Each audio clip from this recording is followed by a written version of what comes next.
રાજકોટની આર.કે. યુનિવર્સિટીના વિદ્યાર્થીઓને એક ગમખ્વાર અકસ્માત નડ્યો છે।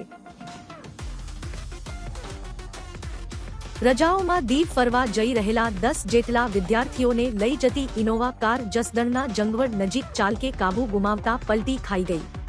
આ દુર્ઘટનામાં કુલ 3 વિદ્યાર્થીઓના કરુણ મોત નીપજ્યા છે, જેમાં 2ના ઘટના સ્થળે જ જ્યારે એકનું હોસ્પિટલ લઈ જવા દરમિયાન મોત થયું।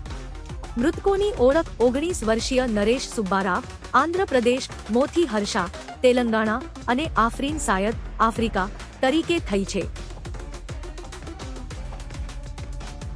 અન્ય કેટલાક વિદ્યાર્થીઓને ઈજા થતા તેમને સારવાર માટે ખાનગી હોસ્પિટલમાં ખસેડવામાં આવ્યા છે।